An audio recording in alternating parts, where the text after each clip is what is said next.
उत्तर प्रदेश के मुख्यमंत्री योगी आदित्यनाथ ने प्रथम स्वतंत्रता संग्राम में अंग्रेजों के दांत खट्टे कर देने वाली शहीद उदा देवी को नमन किया। इस अवसर पर उन्होंने कहा कि वीरांगना उदा देवी न केवल नारी जाति के लिए बल्कि हर हिंदुस्तानी के लिए एक प्रेरणा है। योगी आदित्यनाथ ने रक्षा मंत्री राजनाथ सिंह के साथ उदा देवी पासी की प्रतिमा का अनावरण और स्वाभिमान समारोह का उद्घाटन करने के बाद कहा कि नारी और वंचित का सम्मान डबल इंजन सरकार का मुख्य ध्येय है और वीरांगना उदा देवी हमें याद दिलाती है कि नारी शक्ति कितनी सामर्थ्यवान है। इस अवसर पर योगी ने कहा कि विदेशी हुकूमत की चूलों को हिलाने और अत्याचार का जवाब देने के लिए 16 नवंबर 1857 को उन्होंने 36 अंग्रेज सैनिकों को ढेर कर दिया। उनका नाम भारत के इतिहास में अमर हो गया।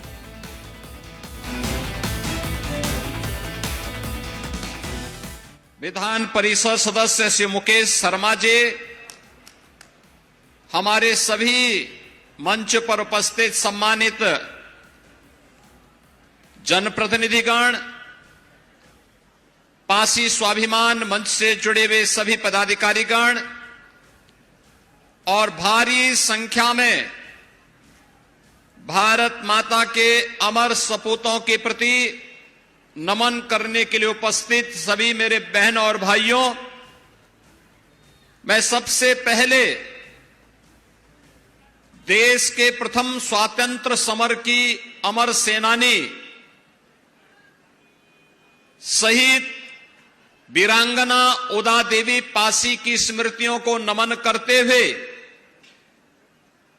आज उनके शहादत दिवस पर प्रदेश सरकार और प्रदेशवासियों की ओर से उन्हें विनम्र श्रद्धांजलि अर्पित करते हुए आज के समारोह के मुख्य अतिथि केंद्रीय रक्षा मंत्री आदरणीय राजनाथ सिंह जी का हृदय से स्वागत करता हूं, अभिनंदन करता हूं और आप सबका भी मैं हृदय से अभिनंदन करता हूं। बहनों और भाइयों, भारत की स्वाधीनता को प्राप्त करने के लिए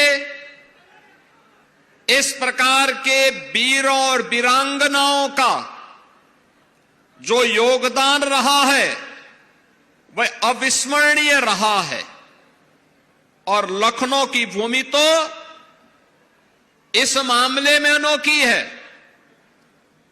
याद करिए 1857 की प्रथम स्वतंत्र समर, उसका केंद्र बिंदु उत्तर प्रदेश ही था। शहीद मंगल पांडे ने उसकी हुंकार भरी थी बैरकपुर में। मेरठ में धन सिंह कोतवाल ने उसको आगे बढ़ाने का काम किया था। झांसी में महारानी लक्ष्मीबाई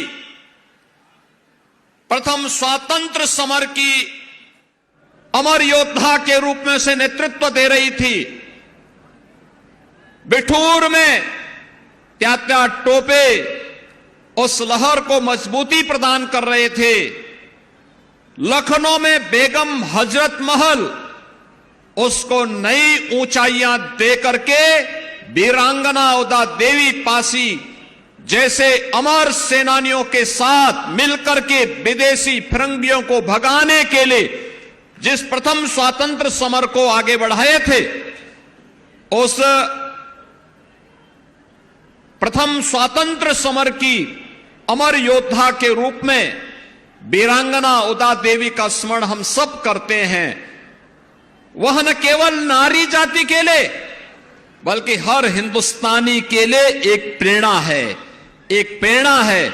इसलिए इस अवसर पर मैं उनकी स्मृतियों को नमन करता हूं। बहनों और भाइयों, उन्होंने विदेशी हुकूमत की चूलों को हिलाने के लिए और उनके अत्याचार का जवाब देने के लिए कहते हैं कि 16 नवंबर 1857 को लखनऊ के सिकंदराबाद बाग में पीपल के वृक्ष पर चढ़कर उन्होंने 36 अंग्रेज सैनिकों को ढेर करने का काम किया था और उनका नाम भारत के इतिहास में अमर हुआ है।